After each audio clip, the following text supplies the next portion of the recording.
Hi, everybody. Welcome to today's episode of Shape Unplugged. I'm your host, Stephanie Morris, CEO of Shape America, and today I have a fantastic guest for everyone, Betsy Shoenfelt, President of the Association for Applied Sport Psychology and University Distinguished Professor Emerita at Western Kentucky University. She is also a consultant for strategic performance solutions. So Betsy, thank you so much for joining us on the show today. We really appreciate it, and we are excited to talk with you about sports psychology and mental health and all the things. Thank you, Stephanie. I'm really happy to be here.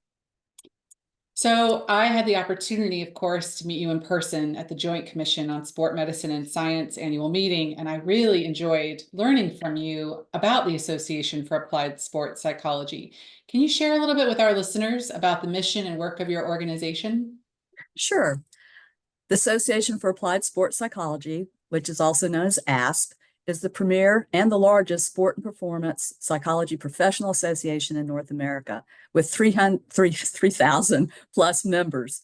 AASP members include certified mental performance consultants, also known as CMPCs, educators, researchers, and licensed mental health professionals. We help athletes and other performers develop and use mental skills, life skills, and self-regulatory skills to enhance performance, enjoyment, and personal development in a variety of performance domains. And AASP is the only place to earn the CMPC, the Certified Mental Performance Consultant credential. CMPC is the only accredited certification for mental performance in North America. And we have just over 1,000 CMPCs, and that number is growing rapidly. CMPC and credential helps to ensure that the sport and performance psychology professional has the expertise, the skills, and experience to deliver mental performance training at the highest level. So, as our name suggests, Association for Applied Sports Psychology, most CMPCs work with athletes, teams, and coaches in a sport context, but we also work in other performance domains, including exercise with tactical populations, the military, first responders such as police and firefighters, with businesses and performing arts. So we support people at every age and across every level of the performance spectrum, from youth to elite sports. That's fantastic. I find that fascinating and just really incredible to think about the span in which you serve, different members of our community. So that's terrific. And thank you so much for sharing. So I understand from having read just a little bit myself that CMPC professionals are equipped with being able to help athletes reduce performance anxiety, improve concentration and communication, build confidence, and set goals. And I loved this language because it reflects the goals behind the recently revised National Physical Education Standards Shape America just put out. I'm wondering if you can talk with us a little bit more about this work and how you've seen it play out with student athletes in particular. Sure.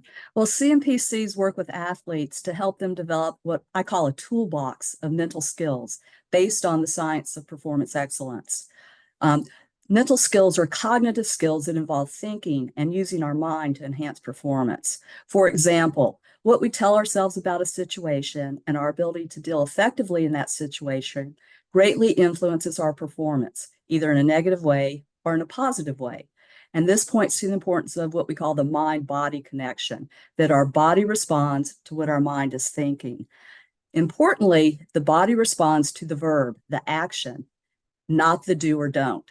So you will hear golfers say, I tell myself, don't hit it in the water, don't hit it in the water, then I hit it right in the water. Okay, you take the do or don't, you take the don't out of that statement. What's the golfer saying? Hit it in the water. And that's exactly what he does.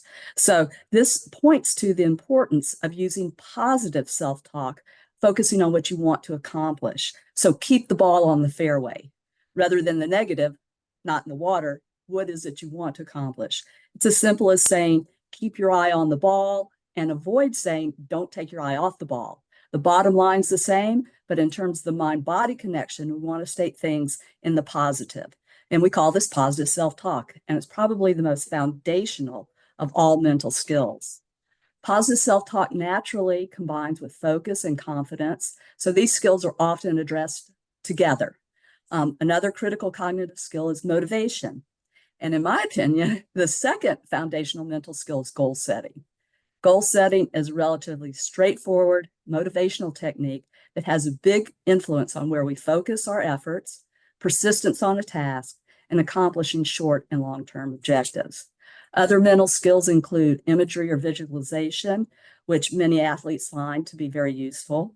And these mental skills help ensure that our thoughts and our perceptions have a positive impact on our performance, and they're essential in developing resilience and mental toughness. Fascinating. I really appreciate all of that. And it certainly applies. I'm thinking in so many ways to the work both that our physical education teachers do in teaching their students. And of course, so many of them coach. So in their approach to coaching.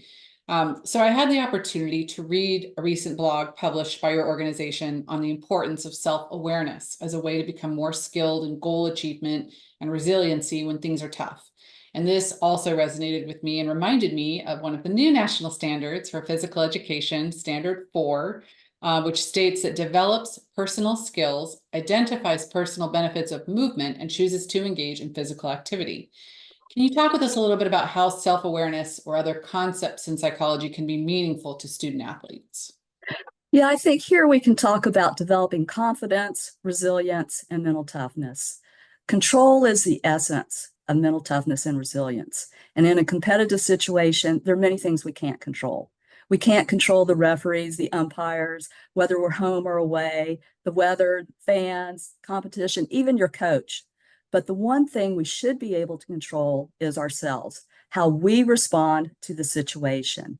And mental skills enable us to choose how we respond. We can choose to respond in a calm manner, or we can choose to respond with a high energy response.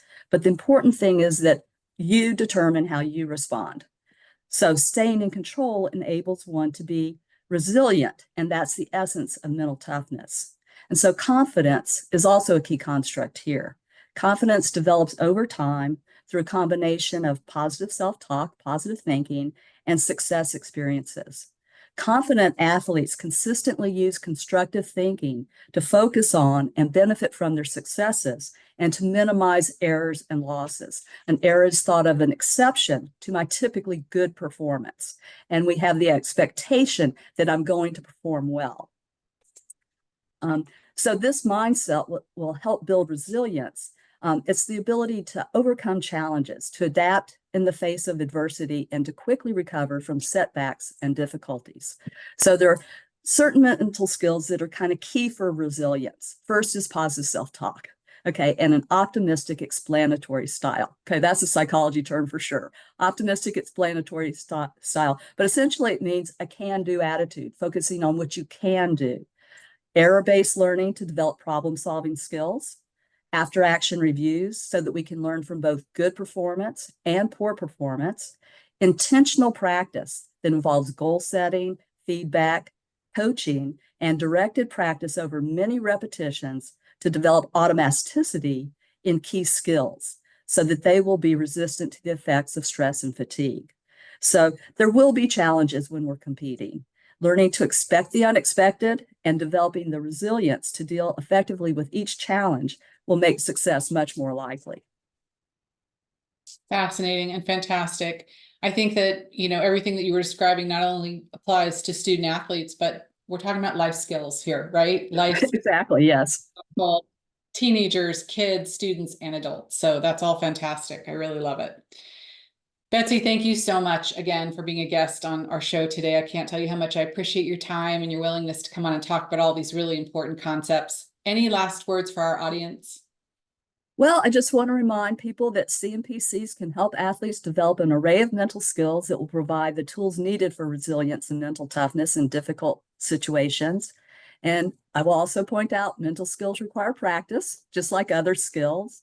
And I will mention that there is a consultant locator on the AASP website to help find a CMPC. The website's appliedsportspsych.org, or you can just Google Association for Applied Sports Psychology and it'll come right up.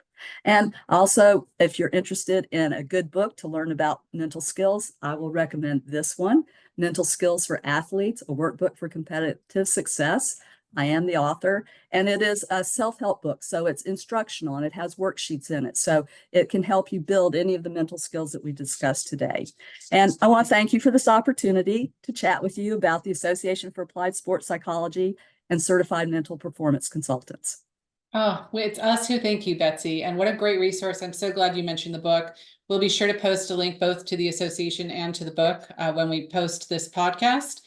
And with that, thank you again for being a guest on Shape Unplugged today. To all of our listeners, thank you so much for joining us today, and we hope that you'll tune in next time as well. Thank you. Thank you.